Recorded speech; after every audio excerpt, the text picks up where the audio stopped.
ताउते तूफान से मुंबई के समंदर में हुई मौत पर सामना में आज लेख छपा है। इस लेख के जरिए केंद्र सरकार पर निशाना साधा गया है। सामना में समंदर में हुई मौत को हत्या बताया गया, यानी नरसंहार बताया गया। वहीं उत्तर प्रदेश और बिहार में गंगा में मिल रहे शवों को लेकर भी निशाना साधा गया है। इन सभी मौतों के लिए केंद्र सरकार को सामना में जिम्मेदार ठहराया गया है।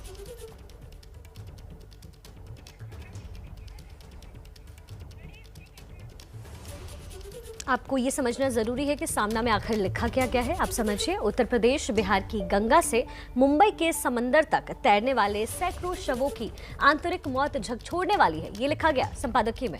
गंगा में शवों को समाधि दी तो मुंबई के समुद्र में जिंदा इंसानों को डूबने दिया।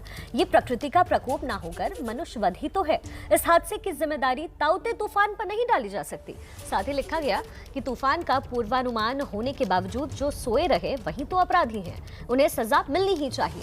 संपादकीय सामना में इस लेख के जरिए केंद्र सरकार पर जमकर निशाना साधा गया। ताउते तूफान ने जिस तरीके से लोगों को नुकसान पहुंचाया उसे नरसंहार बताया गया सामना में।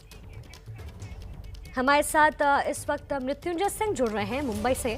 मृत्युंजय, सीधा वार जो है केंद्र सरकार पर, कोशिशें तो बहुत की गई थी, क्या समझा जाए संपादकीय को लेकर?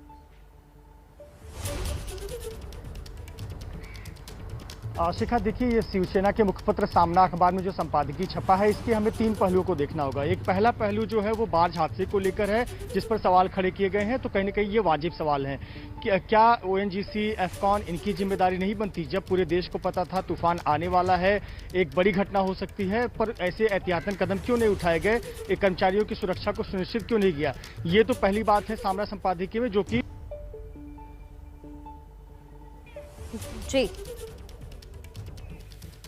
जी मृत्युंजय,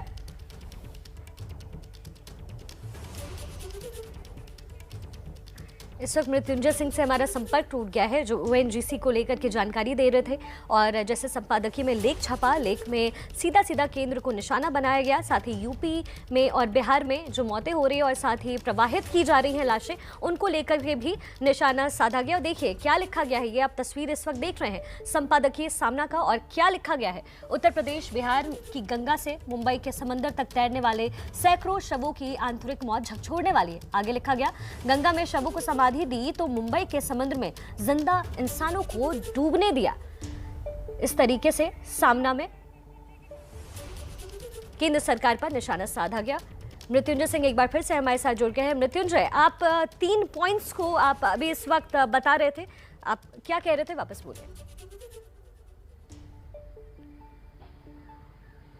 जी शिखा, देखिए, 3 मुद्दों को ध्यान रखना होगा। एक तो पहला कि जो संपादकीय में मुद्दा उठाया गया है कि जिम्मेदारी ओएनजीसी की भी बनती है, बिल्कुल बनती है। ओएनजीसी की बनती है, एफकॉन की बनती है, कर्मचारियों की सुरक्षा सुनिश्चित होनी चाहिए थी। दूसरा पहलू यह है कि मुंबई पुलिस ने ही तो आपराधिक मामला दर्ज किया है, और मामला किस पर दर्ज किया है? उस जहाज के कप्तान पर जो अभी भी लापता है, जो है सुरक्षित है, नहीं है, कहाँ है, किसी को कोई खोज खबर नहीं है। तो क्या मुंबई पुलिस इनके खिलाफ आपराधिक मामला दर्ज नहीं कर सकती थी? शिवसेना की ही सरकार है महाराष्ट्र में, क्या आपराधिक मामला दर्ज नहीं हो सकता था? और इसका तीसरा पहलू है राजनीति का। इसे सीधे यूपी और बिहार से जोड़ दिया गया, यानी सीधे जो एनडीए शासित राज्य है वो बीजेपी को निशाना साधते हुए जोड़ दिया गया, गंगा किनारे लाशों से जोड़ दिया गया। साथ ही साथ लेकिन शिवसेना को और संजय राउत को यह भी ध्यान देना चाहिए कि महाराष्ट्र में ही सबसे ज्यादा कोरोना की मौत के आंकड़े हैं, और प्रतिदिन के जो आंकड़े मौत के आ रहे हैं वो मुंबई से ही ज्यादा आ रहे हैं, बड़े शहरों की अगर हम बात करें तो कहीं ना कहीं इसके 3 पहलू हैं। निश्चित तौर पर ये जो बड़ी घटना हुई है, अब तक जो जानकारी है 60 लोगों के शव बरामद हुए हैं। जिम्मेदारी जरूर बनती है, एफकॉन की बनती है, ओएनजीसी की बनती है, इनको सुरक्षा सुनिश्चित करनी चाहिए थी। लापरवाही हुई है, इसीलिए शिवसेना को एक अच्छा मौका मिल गया, क्योंकि ओएनजीसी जो है वो केंद्र के अधीन आता है। इसीलिए धर्मेंद्र प्रधान के इस्तीफे की मांग भी शिवसेना कर रही है। बिल्कुल मृत्युंजय, बिल्कुल ठीक कह रहे हैं आप। एक बड़ा मौका मिल गया शिवसेना को, और संपादकीय के जरिए केंद्र सरकार पर निशाना साध दिया गया और प्रधान साहब का इस्तीफा मांग लिया गया। देखिए, बार्ज P305 पर हुए हादसे के मामले में मुंबई पुलिस ने कैप्टन के खिलाफ एफआईआर दर्ज कर ली है। हादसे के दिन से कैप्टन राकेश वल्लभ लापता है।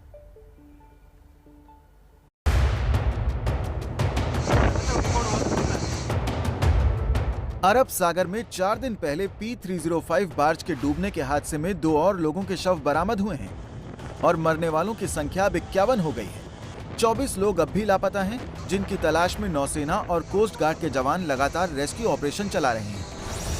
इधर बार्ज के इंजीनियर मुस्तफिजुर रहमान शेख की शिकायत पर बार्ज के कप्तान राकेश बल्लभ और अन्य पर येलो गेट पुलिस स्टेशन में एफआईआर दर्ज की गई है।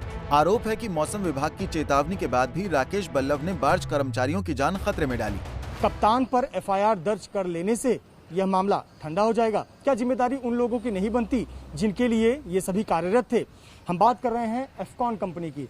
एफकॉन्स इंफ्रास्ट्रक्चर लिमिटेड ये वही कंपनी है जिसने इस जहाज को, जो डर्मस्ट इंटरप्राइजेस लिमिटेड का वेसल था P305, उसे किराए पर लिया था और एफकॉन कंपनी के ही सैकड़ों कर्मचारी इस बार्ज पर काम कर रहे थे। लगातार पिछले 4 दिनों से प्रयास किया कि हम एफकॉन कंपनी के अधिकारियों की प्रतिक्रिया लें, इस कंपनी की प्रतिक्रिया लें कि आखिरकार उनकी जवाबदेही भी बनती है कि वो अपने कर्मचारियों की सुरक्षा सुनिश्चित करें, जिसके लिए हम यहाँ उनके दफ्तर पर पहुंचे हुए थे। लेकिन यहाँ पर बताया जा रहा है कि कोई भी अधिकारी मौजूद नहीं है, कोई भी व्यक्ति कैमरे पर बात करने के लिए तैयार नहीं है। P305 बार्ज का मालिकाना हक डर्मस्ट एंटरप्राइजेस के पास है और मालिक हैं प्रमण नाइक। इस हादसे पर उनका क्या पक्ष है, ये जानने के लिए जब एबीपी न्यूज संवाददाता विले पार्ले इलाके में कंपनी के दफ्तर पहुंचे तो वहां पर ताला लटका मिला। हालांकि इस बीच एफकॉन्स ने मृत कर्मचारियों के परिवार को अगले 10 साल का वेतन देने की बात कही है। ट्रस्ट बनाकर मृत कर्मचारियों के बच्चों की शिक्षा का खर्च उठाने की भी बात कही है। ओएनजीसी ने घायल कर्मचारियों को 1 लाख और मृतकों के परिवार को 2 लाख रुपए देने का ऐलान किया है। आर्थिक मदद ठीक है, लेकिन इस बात से मुंह नहीं मोड़ा जा सकता कि मजदूरों की मौत दर्दनाक थी और अब उस दर्द पर मुआवजे का मरहम लगाकर जिम्मेदारियों पर पर्दा डालने की कोशिश हो रही है।